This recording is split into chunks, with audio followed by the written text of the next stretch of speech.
My name is Mia. I was 22 years old when I met Daniel. He was 25, a simple man with a quiet smile. We met at a local bookshop in town. I was looking at a book about dreams, and he smiled and said, "That's a good one." I laughed, and that was how it all started. Daniel and I became close very quickly. Every day we would meet at the park or by the sea. We talked about everything, our future, our dreams, the places we wanted to visit. He wanted to open a small bakery. I wanted to be a teacher. We were young and full of hope.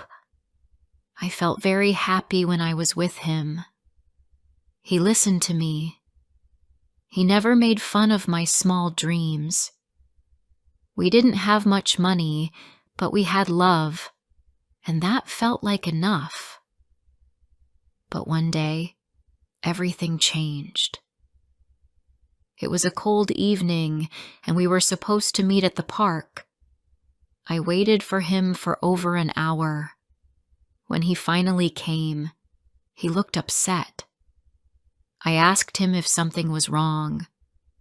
He said I didn't understand him and that I didn't care about his problems. I was shocked. I didn't know why he was angry. We argued for the first time. We both said things we didn't mean. The next day, Daniel didn't call. I thought he would message or come see me, but he didn't. A week passed, then another. I tried to call him, but he didn't answer. I waited and waited, hoping he would return, but he never did. Then something happened that changed my life forever. I started feeling tired. My body felt different. I went to the doctor.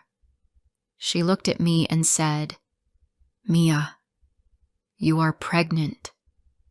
I couldn't believe it. I was going to have a baby. I was scared. I didn't have a job. I didn't know what to do. My hands shook as I held the test results. I sat on my bed and cried for hours. After a few days, I found the courage to write to Daniel. I told him everything. I wrote, "Please, I need to talk to you. I am going to have a baby. Our baby." I waited for his reply, but he never answered. Not even one word. I sent another message, but he blocked my number. He left me. Just like that. Time passed. My belly grew. I moved back to my parents' house. They were sad and disappointed, but they helped me.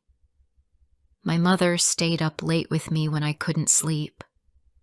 My father worked extra hours to buy baby things. I felt guilty, but I had no one else. Then, my baby girl was born. Her name is Emily. She had soft brown eyes and the tiniest fingers. When I held her for the first time, I cried. She was so small and beautiful. But after a few weeks, the doctor gave me bad news. Emily had a heart problem. She needed special medicine and checkups.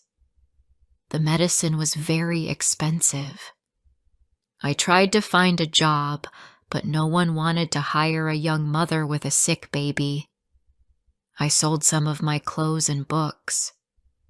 I stopped eating regular meals so Emily could have her medicine.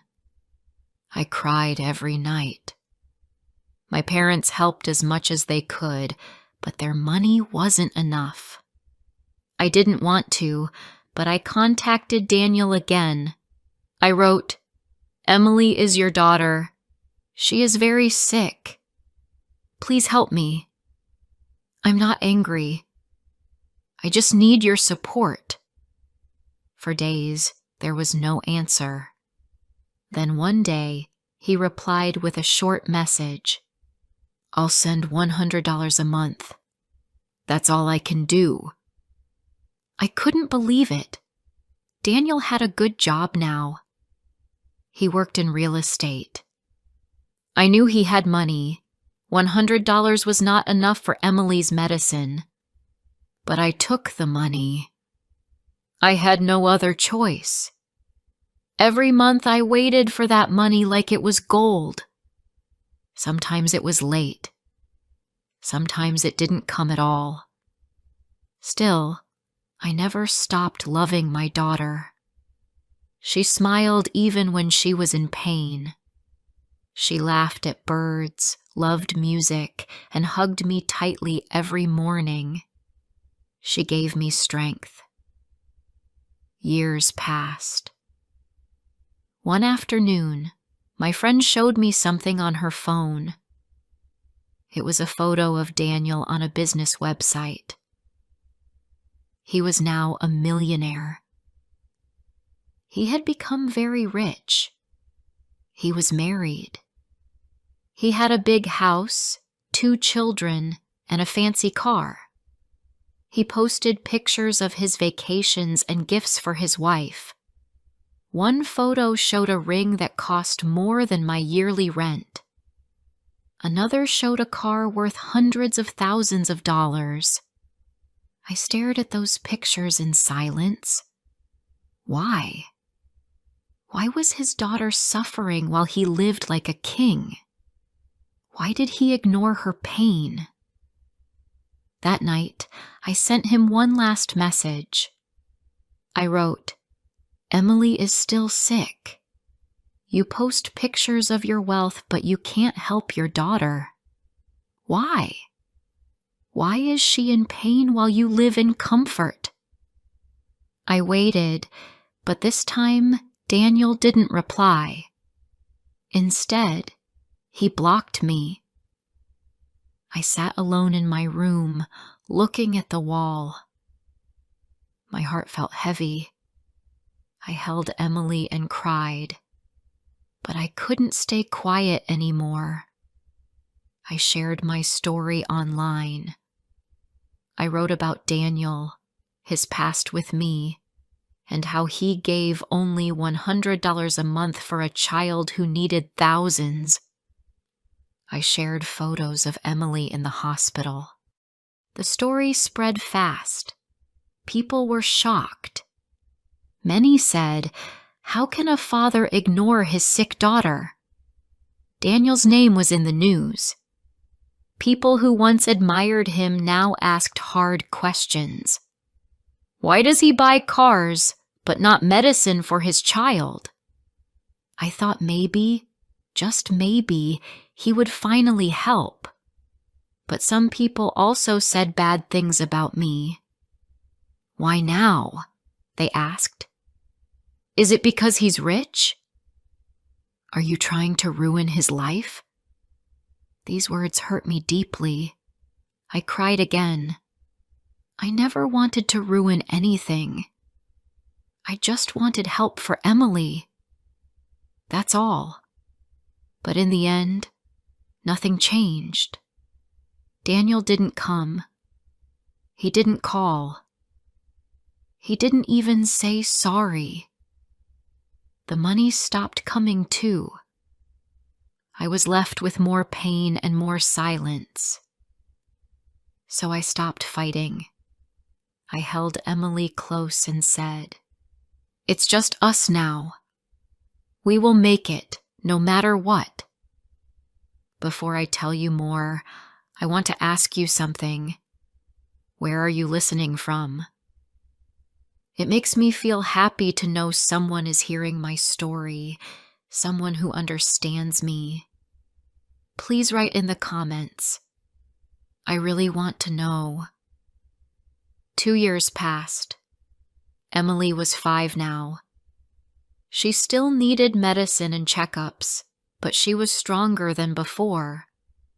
She loved to draw, especially pictures of animals and flowers. Every time I saw her smile, I felt a little light in my heart. I stopped thinking about Daniel. I stopped looking at his pictures or checking the news. I had no space in my heart for pain anymore. My only goal was to take care of Emily and give her a good life. Then something beautiful happened. One day, I met someone new. His name was Mark. He worked at a small shop near my home.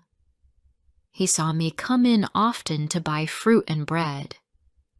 One evening he said, "You always look so tired. Are you okay?" I smiled and said, "I have a daughter. She keeps me busy." We started talking after that. Mark was kind and patient. He asked about Emily and listened to every word I said. When I told him about her health problems, he said, "She must be very strong, just like her mother." We became friends. Then we became something more. Mark didn't run away when things got hard. He came to the hospital with me. He brought Emily her favorite toys. He made her laugh. She started calling him Uncle Mark, and later just Mark. One day she looked at him and asked, "Can you be my dad?" Mark had tears in his eyes. "Yes," he said. "I would love to." After a year, Mark asked me to marry him. I said yes. It wasn't a big wedding, just a few friends and family, but it was full of love. Emily wore a white dress and carried flowers. She smiled all day. We moved into a small house. It wasn't big or new, but it was ours. We painted the walls together. Mark made a small garden for Emily. Every morning she watered the plants and talked to the flowers. Our life was not perfect. We still had money problems, and Emily still needed medicine. But we were happy. We had peace. And that was something I had not felt for a long time. Then one morning, everything changed again. I woke up to find a message on my phone. It was from an unknown number. The message said, "Mia, this is Daniel. I know I hurt you. I want to see my daughter." I stared at the screen. I didn't know what to say. My heart started to beat fast. Why now? After all these years? I showed the message to Mark. He looked at me and said, "It's your choice. Whatever you decide, I'm with you." After thinking for days, I replied. I wrote, "Emily is not a baby anymore. She remembers everything. You can meet her, but please don't hurt her again." Daniel asked to meet us in the park. I agreed. Emily didn't know he was her real father. I just told her, "We are going to meet someone special." When we arrived at the park, Daniel was already there. He looked different. He wore simple clothes. He had no camera crew, no expensive car. Just him and a small bag full of toys. Emily walked slowly toward him. She was shy. Daniel knelt down and opened his arms. "Hi," he said. "I brought you some gifts." Emily looked at me. I nodded. She walked to him and took a small stuffed rabbit. "Thank you," she said. Daniel hugged her. He cried. He held her for a long time. I could see the pain in his eyes. Then he looked at me. "I'm sorry, Mia. I was a coward. I ran away. I thought money would solve everything, but it didn't. I missed her whole life, and I regret it every day." I didn't say anything. He gave me a set of keys. "This is for a house. It's close to a hospital. And here," he said, handing me a folder, "this is for Emily's treatment. Everything is paid now. Forever. I want to help." I was shocked. I didn't know what to say. He continued, "I also want to change her last name to mine. Only if you agree. She is my daughter. I want to be part of her life now." I looked at Mark. He gave me a small smile. "It's your decision," he whispered. I looked at Emily. She was laughing with her new rabbit in her hand. Then I looked back at Daniel. "Let's take this slow," I said. "But yes, you can be in her life. She needs to know who her real father is." Daniel smiled. He cried again. From that day, Daniel visited often. He took Emily to the zoo, to the beach, to the movies. He always brought flowers for me and thanked Mark for being there. Daniel never missed a doctor's visit again. He paid for every bill, every test, every treatment. But he didn't just give money. He gave his time. He sat with Emily when she was sick. He helped her with schoolwork. He taught her how to ride a bicycle. She laughed more now. Her health started to get better. She called Mark Dad, and she called Daniel Papa, and they both loved her deeply. One day, someone special came to visit. It was Daniel's wife. I was surprised to see her.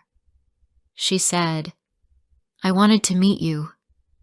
Thank you for letting Daniel come back. He talks about your daughter all the time. She changed him." She brought Emily a doll and sat with us for tea. She was calm and kind.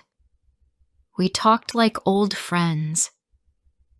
At the end, she said, "Life is strange, but I believe everything happens for a reason." I smiled and said, "Yes. It teaches us to be better." From that day on, we all worked together for Emily. There was no more hate, no more anger, only love and care. Life was still full of challenges, but now we faced them together. I often looked at Emily and thought, she is the reason all of this happened. She brought us back from the dark.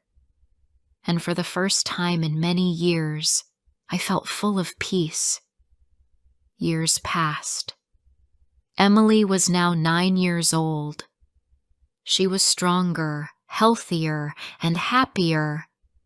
Her doctors said she was doing better than before. She still needed some care, but her heart was much stronger. She loved going to school. She had friends. She played with her dolls and drew beautiful pictures. Sometimes she drew our whole family, me, Mark, Daniel, and herself, all smiling and holding hands. One morning, she ran to me and said, "Mama, I want to make a card for Papa and Dad." I want to thank them for loving me." Her words made my eyes fill with tears. She was growing up, but her heart was still so kind. Mark helped her build a tree house in our small garden. Daniel helped her with music lessons. She called Mark Dad because he was there every day. And she called Daniel Papa because she now knew he was her real father. And she loved them both. They were different, but both were part of her life. Daniel changed a lot. He didn't show off his money anymore. He stopped posting pictures of expensive things. Instead, he spent more time with Emily. He would come to her school events, cheer her on at games, and bring her favorite chocolate on weekends. One day, Daniel said to me, "I missed so many years of her life. I cannot get those years back, but I will do everything to make this time better. I promise." I believed him. He kept his promise. He never forgot her birthday. He took her to her doctor visits without me asking. He helped pay for school, clothes, and anything else Emily needed. He also helped me and Mark fix our house. He never made us feel small. He never tried to take Mark's place. He just wanted to be part of Emily's world. And we welcomed that. Mark and Daniel became good friends over time. They would sometimes sit together and talk about Emily, laugh at her jokes, and share stories about her. It felt strange at first, but then it felt normal. One Saturday, Emily asked me, "Mama, am I lucky?" I asked, "Why do you think that?" She smiled and said, "Because I have 2 dads. Some kids don't have any." I hugged her tightly. "Yes, my love, you are very lucky. And they are lucky to have you too." Daniel's wife also became a part of our lives. Her name was Claire. She would bring books and toys for Emily. She always treated her with care and respect. One day, she came to visit alone and said, "Mia, I want to thank you. You could have pushed Daniel away, but you didn't. Emily helped him become a better man." I smiled and said, "We all make mistakes. What matters is what we do after." Claire and I sat in the garden and watched Emily play. We talked like old friends. There was no anger, no jealousy, only peace. That night, I sat by my window and thought about everything. There was a time when I cried every night. There was a time when I felt lost, alone and broken. I didn't think I could survive, but I did. And not only did I survive, I grew stronger. Emily taught me how to keep going. She was my light in the dark. She was the reason I never gave up. She showed me that even after pain, love can return. And sometimes the people who hurt us the most can come back to help us heal. I thought about the past, but I didn't feel angry anymore. I didn't want revenge. I didn't want to hurt Daniel or shame him. I just wanted my daughter to feel loved. That was always the most important thing. Now, she had love from everyone. Life was not perfect. We still had hard days. Emily still had checkups. We still had bills to pay. But we faced everything together. And that made all the difference. One evening, Emily sat with me in bed. She looked at the stars through the window and asked, "Mama, do you ever feel sad?" I thought for a moment and said, "I used to, but not anymore. Now I feel thankful." She smiled and rested her head on my shoulder. I kissed her forehead and whispered, "You are my joy. You are the reason I smile." She looked up and said, "I love you, Mama." And in that moment, I knew everything was going to be okay. Looking back, I understand now that everything happens for a reason. Pain can make us stronger. Mistakes can lead to better choices. And even broken hearts can heal.